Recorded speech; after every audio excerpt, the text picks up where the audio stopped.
വഖഫ് വിഷയത്തിൽ മുസ്ലിം ലീഗിനെതിരെ പരോക്ഷ വിമർശനവുമായി സമസ്ത മുഷാവറ അംഗം ഉമർ ഫൈസി മുക്കം. സമുദായത്തിൽപ്പെട്ടവർ തന്നെ വഖഫ് സ്വത്ത് സ്വന്തമാക്കിയിട്ടുണ്ടെന്നും അത് മറച്ചുവെക്കാനാണോ അരമന കയറിയിറങ്ങുന്നതെന്നും ഉമർ ഫൈസി ചോദിച്ചു. കോഴിക്കോട് ഫറൂഖ് കോളേജിന് മുന്നിൽ സംഘടിപ്പിച്ച വഖഫ് സംരക്ഷണ സമിതിയുടെ പ്രതിഷേധ കൂട്ടായ്മയിലാണ് ഉമർ ഫൈസിയുടെ വിമർശനം.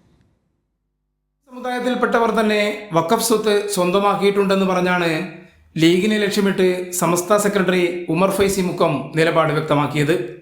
ഇത്തരം പ്രവൃത്തികൾ മറച്ചുപിടിക്കാൻ ശ്രമിക്കുന്നുണ്ടെന്നും സമസ്ത ഇത് പറയുമ്പോൾ ചില രാഷ്ട്രീയ പാർട്ടികൾക്ക് കൊള്ളുന്നുണ്ടാകുമെന്നും ഉമർ ഫൈസി പറഞ്ഞു.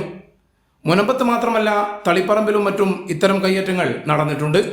ഇസ്ലാമിന്റെ രാഷ്ട്രീയത്തിന്റെ ആൾക്കാരൊക്കെ തന്നെ പല സ്ഥലത്തും കയ്യേറിയ വിഷയങ്ങളൊക്കെ പുറമെ പൊന്തി വരുന്നുണ്ട്. ഇതൊക്കെ മൂടിലക്കാനാണോ അവർ അരമനയിലൊക്കെ കയറി ചെല്ലുന്നത്? അത് നമുക്ക് സംശയയുടെ സംഗതിയാണ്. വ്യാപകമായിട്ട് മുനമ്പത്ത് മാത്രമല്ല തളിപ്പറമ്പിലോ അവിടെ ഇവിടെ ഒക്കെ അത്തരം സംഭവങ്ങൾ ഉണ്ടായിരിക്കാം.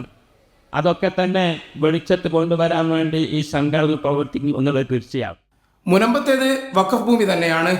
ഭൂമി വിൽപ്പന നടത്തിയ ഫാറൂഖ് കോളേജ് മാനേജ്മെന്റ് കമ്മിറ്റി തെറ്റുതിരുത്തണമെന്നും ഉമർ ഫൈസി ആവശ്യപ്പെട്ടു.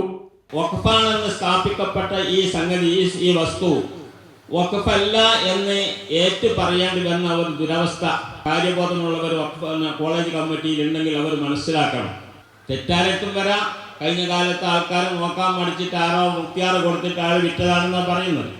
അതങ്ങനെയാണെങ്കിൽ ഇപ്പോൾ ഉള്ള ആൾക്കാർ അത് മനസ്സിലാക്കിയിട്ട് അത് വഖഫല്ല എന്ന് പറയുന്നതല്ല വേണ്ടത്. വഖഫ് അല്ല എന്ന് പറയുന്നത് ഇപ്പോഴത്തെ കമ്മിറ്റിക്കാരോട് വളരെ പുച്ഛമുണ്ടാക്കുന്ന ഒരു ശൈലിയല്ല. വഖഫ് സംരക്ഷണ സമിതി ഫാറൂഖ് കോളേജിന് സമീപം സംഘടിപ്പിച്ച പരിപാടിയിൽ കെ.ടി. കുഞ്ഞിക്കണ്ണൻ, കെ.പി. ഇസ്മയിൽ, അൽത്താഫ് മമ്മന തുടങ്ങിയവരും സംസാരിച്ചു. കൈരളി ന്യൂസ്, കോഴിക്കോട്.